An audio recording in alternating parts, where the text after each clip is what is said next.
This demo will begin in a few seconds. This demo video is showing us Cadillac XT5. Demo is performing Cadillac XTS. This interface demo is shown in Cadillac CUE in the Cadillac XTS.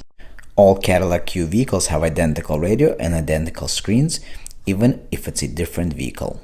All products are 100% made in the USA, support American jobs. In this step, we're going to remove the side kick panel in order to gain access to the panel below the glove box. First, you remove carefully the panel without breaking any clips.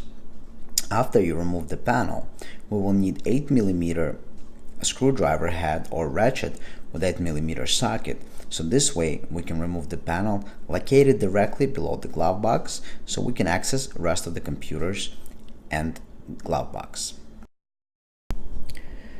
Start removing the screws with 8mm screwdriver or 8mm socket head.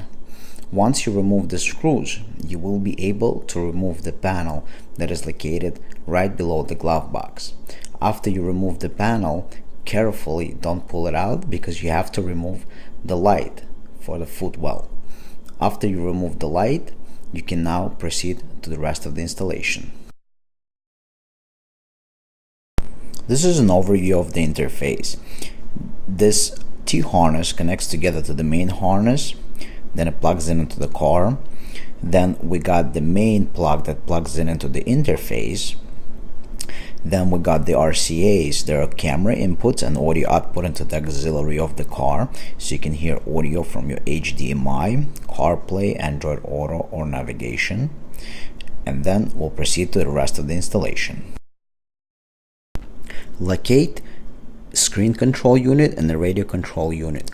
This is where the interface will connect. In this particular car, both located right under the glove box. If you need exact location of the units, refer to the manual or contact our technical support.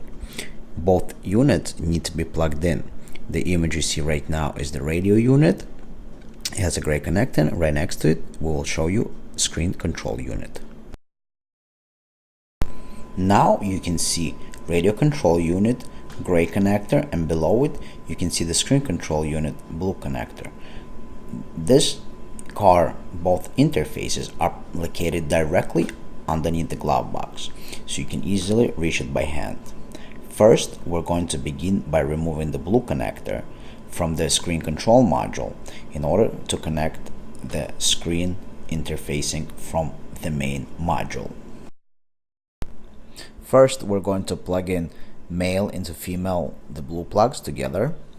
Then we're going to connect the gray connector back into the interface.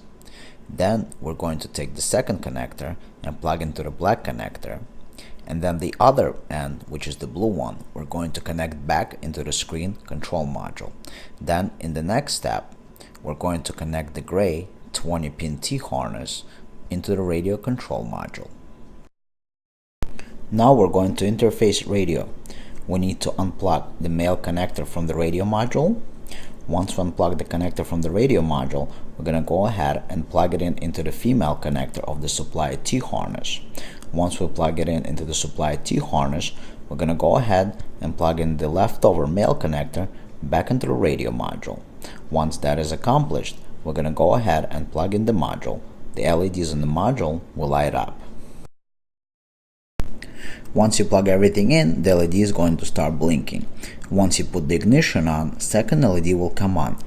If ignition is not on, LED will shut down after a few seconds. You can mount the interface anywhere right below the glove box.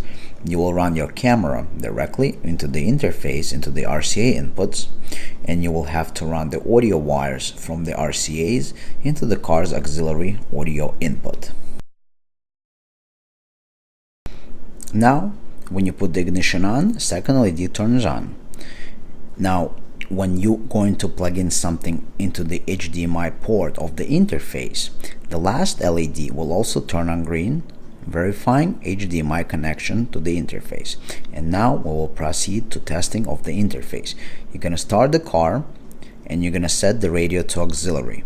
Once you set the radio to auxiliary, you will be hear all the audio that is connected to the interface. Let's begin by going into the audio mode. After you go into the audio mode, we're going to set the radio to auxiliary. Media, auxiliary. Now we can hear audio from our device. To activate the interface, press and hold the home button for a few seconds. Interface will be activated. After that, you can cycle the inputs by pressing home button single press. We'll cycle inputs. Now this is your smartphone image on a car screen.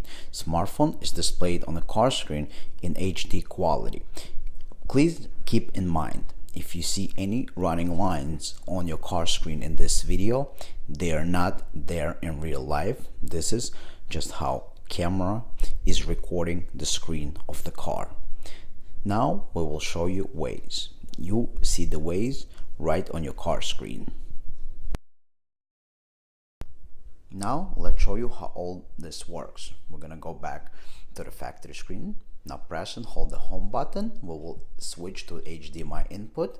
You got the Waze. With a single press of a button, we'll be able to switch to camera inputs. Now we're gonna go switch to the front camera.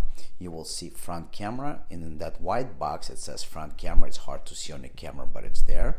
Now we got left camera, and also in the white box in the left corner it says left camera. Now we'll show you right camera. In that white box it says right camera. And now we'll show you how to operate it automatically. So in reverse, you're gonna have factory rear view camera. In drive, you're gonna have front camera up to 10 miles an hour. And then you can operate left and right camera with turn signals. So you have two ways to operate the interface: automatically or manually. You can force on any of the cameras at any time when you like.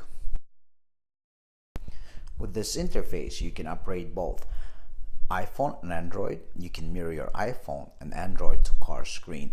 Keep in mind, we also have Apple Carplay available, Android Auto available, and navigation add-on available for cars without navigation.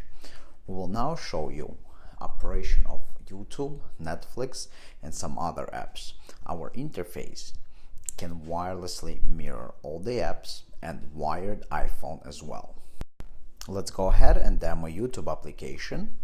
We're gonna start the app and we're gonna play the first available video that we have on our home screen of the application, and you get full screen HD quality YouTube right on your car screen. Remember, if you see any lines running on the screen, they're not there in real life. This is just how the camera is recording the car screen.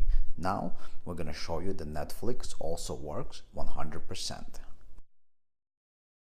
Now it's Netflix demo. We're gonna show you first available video we have on our home screen.